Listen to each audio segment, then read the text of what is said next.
समाजाचं भविष्य लक्षात आलं. समाजाला त्यांच्या मुलाचा, समाजाचा आक्रोश दिसतोय. समाजाला बाकी काय नकोय आणि समाजाने कधी अपेक्षित केलं नाही की ही गोष्ट मिळाली पाहिजे वेगळी काही. परंतु हक्काचंही हे मिळालं पाहिजे.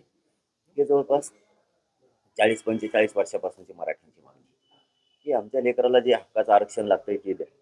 आणि सरकार ते आरक्षण देण्यापासून पळ काढायला लागले. ते बनवाबनवी नाटकं, शिष्टमंडळाच्या फेऱ्या, बैठका, हे फक्त दिखाऊपणा जनतेला येड्यात काढायसाठी, की आम्ही बैठका घेतोय दाखवायचं, आम्ही समाज चर्चा करतोय ते फक्त दाखवायचं. साधी सगळ्या सोयरीची अंमलबजावणी करायला 11.5 महिने लागले सरकार, आणखीन केली पण नाही. मग तुम्ही आधी सूचना काढली कशासाठी? म्हणजे इतकी शुद्ध फसवणूक. बरं ते तर करायचंच नाही, गुन्हे सरसकट मागे घ्यायचे, तेही अर्धवट घ्यायचे, अर्धवट सोडून द्यायचे. ही शिष्ट मुलीच्या शिक्षणाचं तेच, EWS विनाकारण रद्द केलं, मराठ्यांच्या पोरांचं वाटलं. म्हणजे यांची एकूण भूमिका मराठ्यांच्या लक्षात यायला लागली.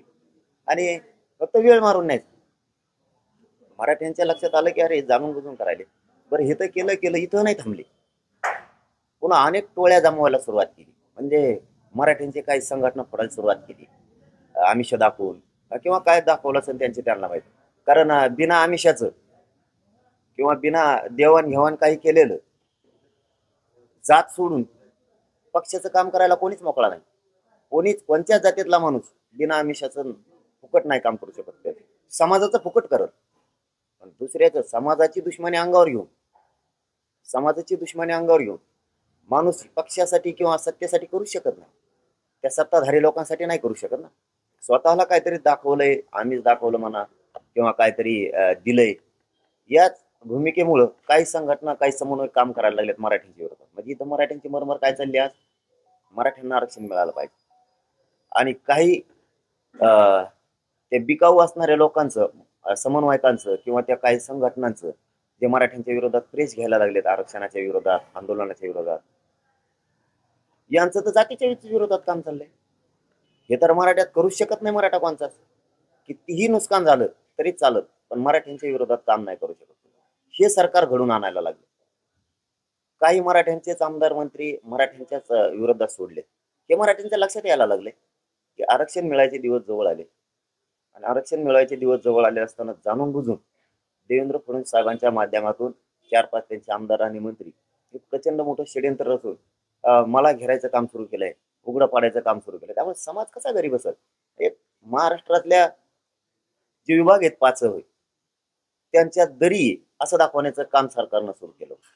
पण मानावं लागण या पश्चिम महाराष्ट्रातल्या जातवान मराठ्यांना, की त्यांनी काल सिद्ध केलं. त्यांनी सिद्ध केलं की ही भेदभावच आमच्यात नाहीये. महाराष्ट्र हा अखंड आहे, इथं वेगळे पण आमच्यात नाही. जसाच मराठवाडा तसाच पश्चिम महाराष्ट्र आहे, विदर्भ आहे, खानदेश आहे, कोकण आहे, मुंबई, हे सगळेचे सगळे विभाग आम्ही सगळे एक आहेत. ते राजकारण्यांनी फक्त रंगवले की पश्चिम महाराष्ट्रात मराठवाड्याचं जमत नाही. म्हणजे आमच्या रुटीपिटी व्यवहार होते, आमचे नाते गोते, आमचं रक्त एक आहे, आमची जात एक आहे, आमचं खाणं पिणं एक आहे, आमचं रोज एकमेकाच्या जिल्ह्यात जाणं, रोज काही ना काही निमित्तानं. आणि हे कोणचं विष पेरलं तुम्ही राजकारण्यांनी की पश्चिम महाराष्ट्राचं मराठवाड्यात जमत नाही, यांची एकीने? तुम्हाला कोणी सांगितलं? म्हणजे बघा, मराठी इतके हुशार झाले आता, यांना दुही निर्माण करायचे, याच्यात सुद्धा राजकारण साधायचं. पश्चिम महाराष्ट्राचं मराठवाड्यात जमत नाही, पश्चिम महाराष्ट्राचं आणि विदर्भाचं जमत नाही. कोण म्हणतंय? हे कोण सांगायला लागलं? म्हणजे दूषित मन करायचं काम ह्या राजकारण्यांनी केलं होतं. मराठ्यांनी सगळ्यांचे षड्यंत्र हाणून काढले. यापुढेही बघा तुम्ही, मराठा जातीवंत मराठा घरात नाही झोपू शकत, बसूही शकत. किंवा जिथं जिथं रॅली आहे, ज्या ज्या तारखेला आहे, ज्या ज्या शहरात आहे, पुऱ्या जिल्ह्यातला मराठा ताकदीने येणार. तुम्ही आता पुढेही बघा, सोलापूरनं तर टोकच गाठली. बोलणाऱ्याचे नरड्यावरच पाय दिला सोलापूरकरांना.